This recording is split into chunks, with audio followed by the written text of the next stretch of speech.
কেমন আছো শিক্ষার্থীরা? আশা করছি ভালো আছো। আমরা আবার শুরু করব আমাদের আজকের ক্লাস। সবাই রেডি? খাতা কলম বই নিয়ে সবাই রেডি তো? আজকে আমাদের করার কথা ছিল পঞ্চম অধ্যায়ের অর্থাৎ ভাগ অধ্যায়ের ৬৭ পৃষ্ঠার যে কথার অঙ্কগুলো আছে সেইগুলো সৃজনশীল পদ্ধতিতে। আমরা তো এর আগের পরীক্ষাগুলোর জন্য যোগ বিয়োগ গুণ এই তিনটা অধ্যায়ের সৃজনশীল করেছি, তাহলে আমাদের সৃজনশীল সম্পর্কে তো ধারণা আছেই, তাই না? যেমন একটা উদ্দীপক দেওয়া থাকবে, এই যে এখানে তোমাকে একটা কথা আমি জানিয়েছি, একটা তথ্য আমি জানিয়েছি, সেটা হচ্ছে কি? সেটা হচ্ছে উদ্দীপক। এই উদ্দীপকটা থেকে আমরা এই অঙ্কগুলো করব, বা এই উদ্দীপকের বাইরেও আমি সংখ্যা দিয়ে এই অঙ্কগুলো করতে পারবো। তাহলে শুরু করি। আচ্ছা, প্রথমেই দেখো তোমাদের বইয়ে কি লিখেছে, 5টি ডিমের দাম 75 টাকা। এটা তোমাকে জানিয়েছে না? এই যে দেখো, এটাই আমি লিখেছি, 5টি ডিমের দাম 75 টাকা। ঠিক আছে, এটা হচ্ছে একটা তথ্য, অর্থাৎ এটা হচ্ছে একটা উদ্দীপক।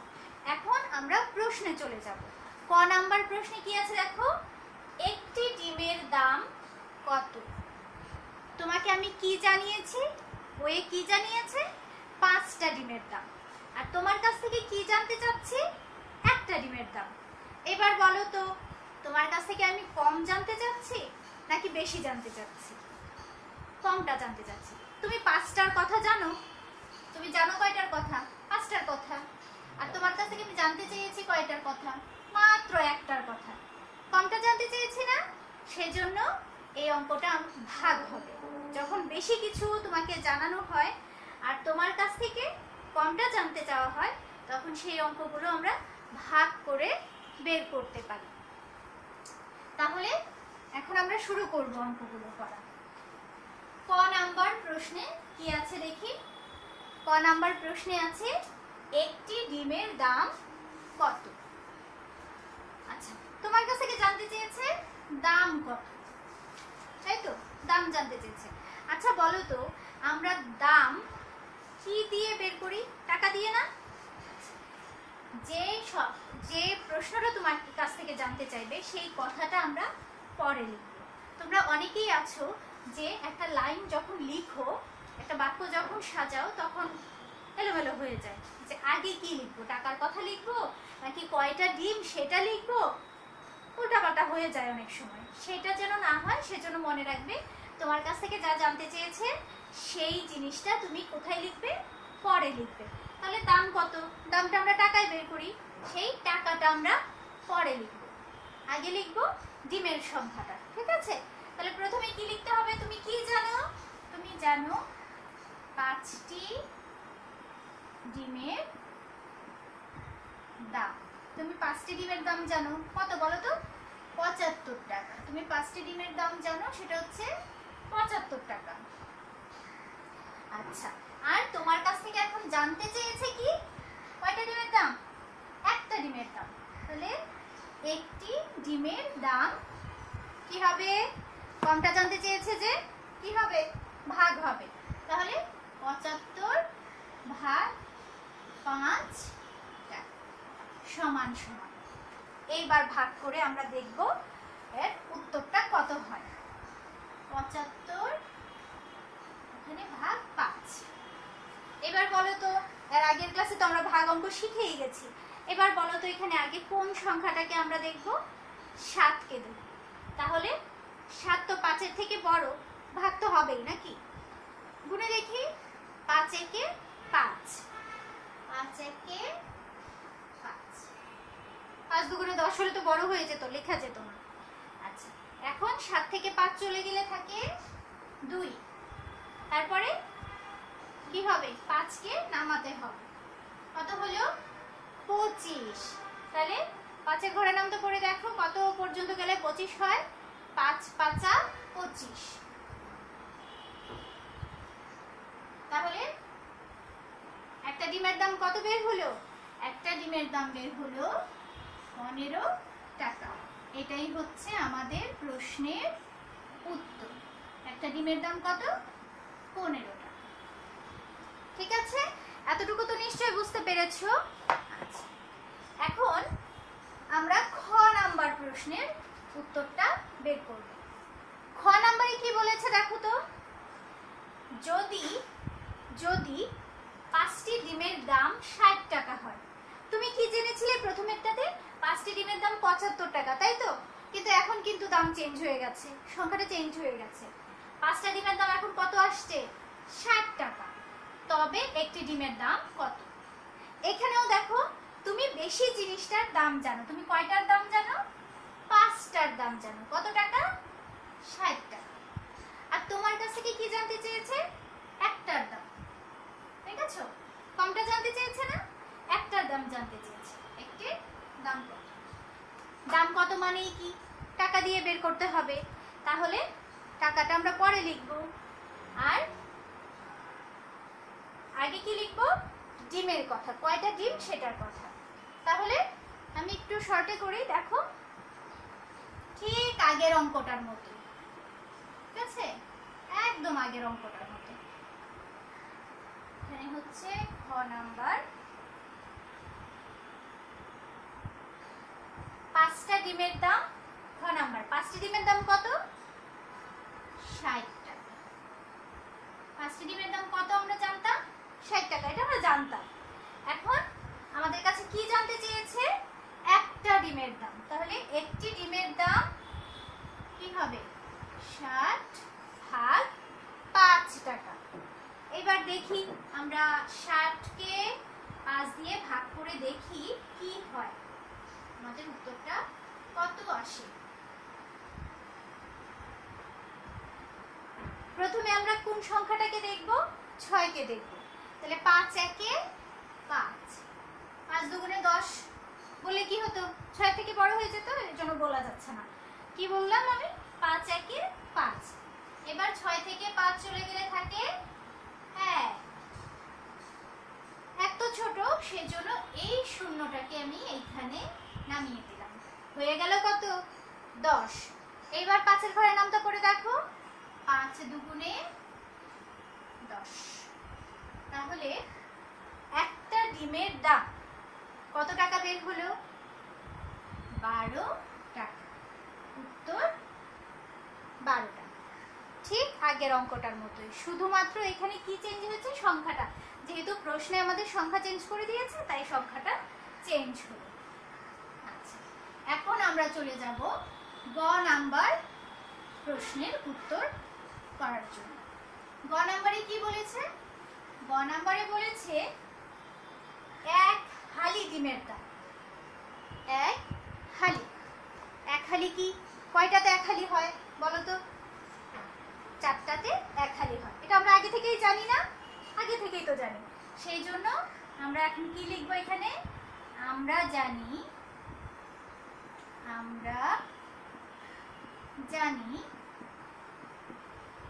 এক হালি সমান 4টি। এটা আমরা জানি, এক হালি সমান 4টি।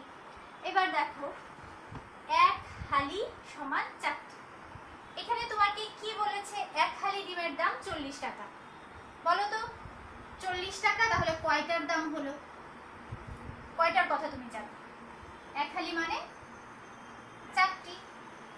তাহলে 40 টাকা কয়টার দাম হলো? 4টার দাম। তুমি কয়টার দাম জানো? 4টার দাম জানো। 4টার দাম 40 টাকা যদি হয়, তাহলে একটি ডিমের দাম কত? আবার তোমার কাছ থেকে জানতে চেয়েছে দাম কত? কয়টার? একটা। তুমি জানতে কয়টা? 4টা। তোমার কাছ থেকে জানতে চেয়েছে কয়টা? একটা। ঠিক আছে, তাহলে সেটাকে আমরা ভাগ করে বের করতে পারি।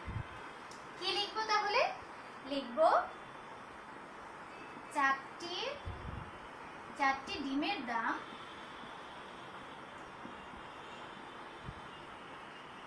40 টাকা। একটি ডিমের দাম 40 ভাগ 4 টাকা সমান, 4 এর ঘরের নাম তো পারো না সবাই? পারো তো। 4 দশে কত? 4 দশে 40। 4 10 40, অর্থাৎ একটা ডিমের দাম কত হয়ে গেল? 10 টাকা। একটা ডিমের দাম 10 টাকা। অঙ্কটা কি আমরা বুঝতে পেরেছি? খুব সহজ না? আচ্ছা, ঠিক আছে, তাহলে আমরা এই 1 নম্বরের এই অঙ্ক, এই সৃজনশীলগুলোই বারবার প্র্যাকটিস করব বাসায়। মুছে দেই। সবার তো লেখা শেষ হয়ে গেছে নিশ্চয়ই।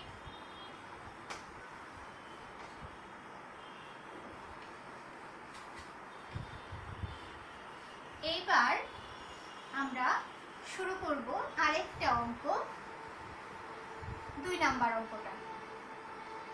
2 নাম্বার অঙ্কে কি বলেছে দেখো। 2 নাম্বারে তোমাকে কি কি জিনিস কি কি তথ্য জানিয়ে দিয়েছে সেইগুলো এখন আমরা আগে লিখে ফেলব। শ্রেণীতে 41 জন শিক্ষার্থী আছে। কতজন আছে? 41 জন শিক্ষার্থী আছে। প্রত্যেক বেঞ্চে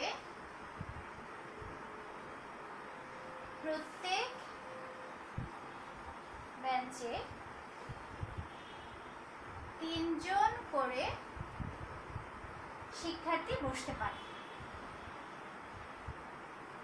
শিক্ষার্থী বসতে পারে, এই কথাটা তোমাকে জানিয়ে দেওয়া হয়েছে, অর্থাৎ এটা হচ্ছে উদ্দীপক। একটা শ্রেণীতে 41 জন শিক্ষার্থী আছে। একটা শ্রেণীতে 41 জন শিক্ষার্থী কি একটা বেঞ্চেই বসে? অনেকগুলো বেঞ্চ থাকে না? সবগুলো বেঞ্চে এইখানে কয়েকজন, এইখানে কয়েকজন, এইখানে কয়েকজন, এরকম করে ভাগ করে করে বসে না? তাহলে এই অঙ্কটা কি হবে? ভাগ হবে। যেমন ধরো এটা একটা ক্লাসরুম, এখানে কতজন আছে? 41 জন। অনেকগুলো বেঞ্চ আছে, তাই না? তো একটা বেঞ্চেই কি সবাই গাদাগাদি করে বসে? এইখানে বসে 3 জন, এইখানে 3 জন, এইখানে 3 জন, এরকম ভাগ ভাগ হয়ে বসছে না? তাহলে কি হবে? এই অঙ্কটা আমরা কিভাবে বের করব? ভাগ করে বের করব। ঠিক আছে, তাহলে আমাদের এখন প্রশ্ন, ক নাম্বার প্রশ্ন দেখি কি আছে। ক নাম্বার প্রশ্ন লিখে নাও। শিক্ষার্থীদের জন্য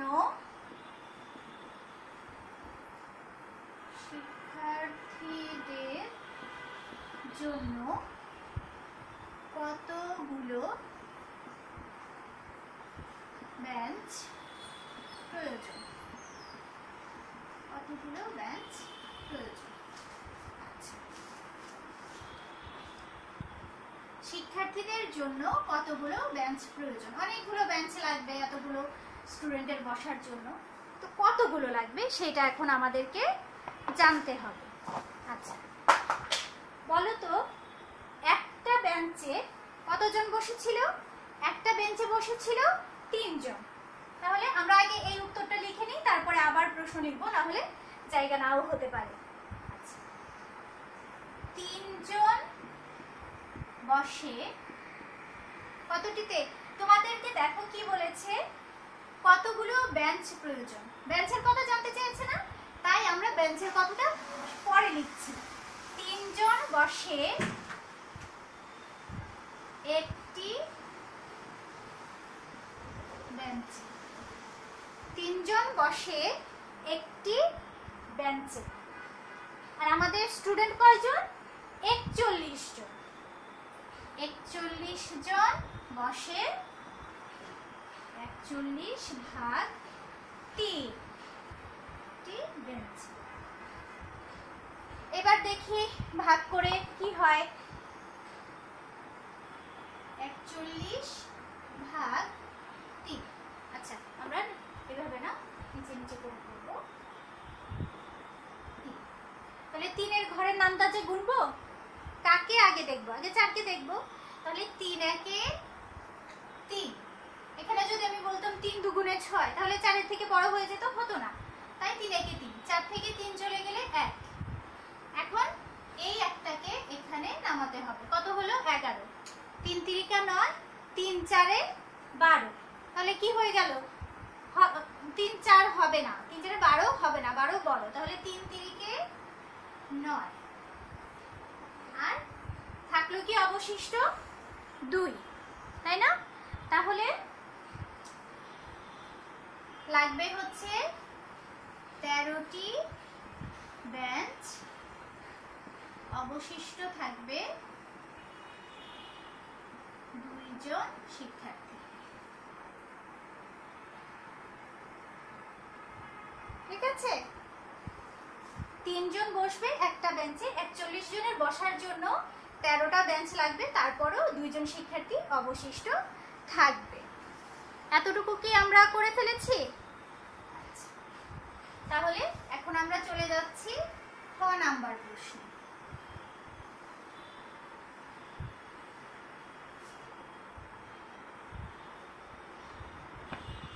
খ নাম্বার প্রশ্নটা কি? প্রতি বেঞ্চে 5 জন করে বসলে, প্রতি বেঞ্চে 5 জন করে বসলে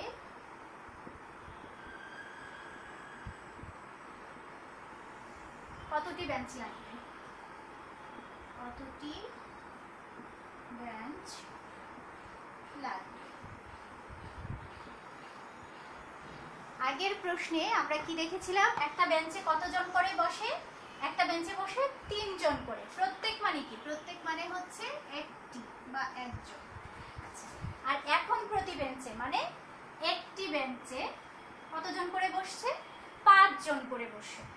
ঠিক আছে, এখানে কতজন করে বসছে সেটা কিন্তু পরিবর্তন হয়েছে, কিন্তু ক্লাসে শিক্ষার্থী আছে কতজন? 41 জন, সেটার কিন্তু কোনো পরিবর্তন হয়নি। তাহলে এখন আমরা দেখব কি জানতে চেয়েছে তোমার কাছে, কয়টি বেঞ্চ লাগবে। তাহলে বেঞ্চের কথাটা আমরা পরে লিখব। প্রথমে কি লিখব? 5 জন বসে, 5 জন বসে একটি বেঞ্চে। আর কতজনের কথা জানতে চেয়েছে? 41 জন। 41 জন বসে 41 ভাগ 5 সমান সমান কি হবে? 5 8 40। 8টি বেঞ্চে, 8টি বেঞ্চ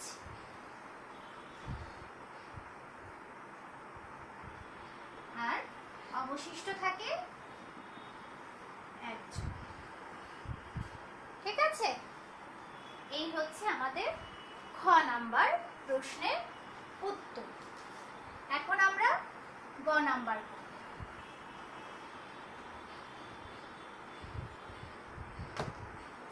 গতে কি আছে দেখো? এখন অন্য একটা শ্রেণীর কথা বলেছে।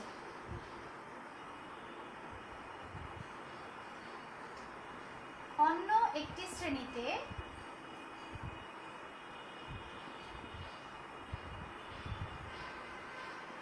অন্য একটি শ্রেণীতে 75 জন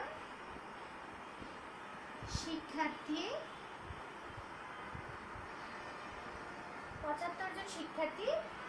3 জন করে বসলে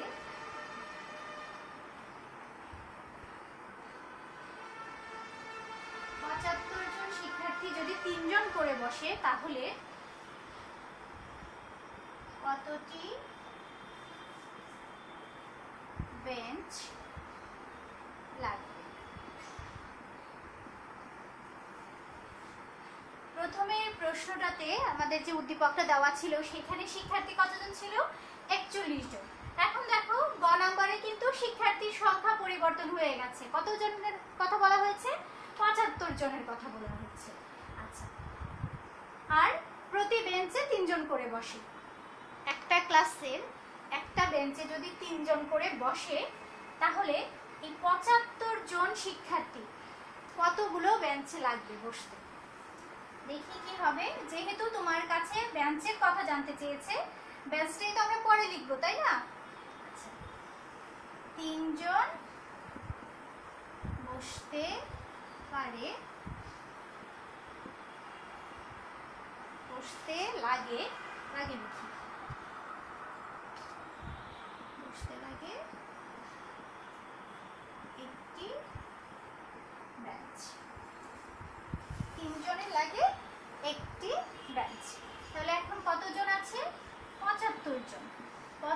জনের বসতে কয়টি লাগবে? 75 ভাগ 3, 3টি বেঞ্চ। এবার দেখি আমরা ভাগ করে কত লাগবে।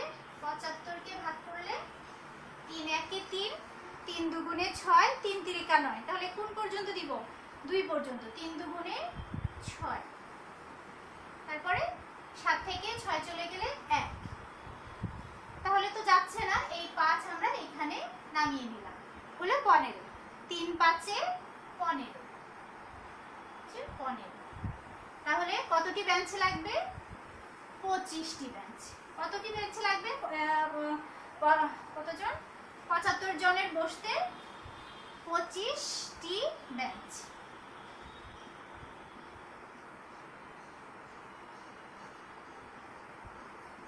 উত্তর 25টি বেঞ্চ। তাহলে শিক্ষার্থীরা আজকে এই দুইটা অঙ্কই আমরা করলাম। আর তোমরা যেটা চেষ্টা করবে, দেখো 69 পৃষ্ঠায় 2 নাম্বার যে অঙ্কটা, 69 পৃষ্ঠার 2 নাম্বার অঙ্কটা একদম এই 2 নাম্বার অঙ্কটার মতো, শুধু এখানে সংখ্যাগুলো বদলে দেওয়া আছে। তোমরা এই বদলে দেওয়া সংখ্যাগুলো দিয়ে এরকম করে এই অঙ্কটা বাসায় চেষ্টা করবে। এটাই হচ্ছে তোমাদের হোমওয়ার্ক। ভালো থাকো, আজকের মতো এ পর্যন্ত। ধন্যবাদ।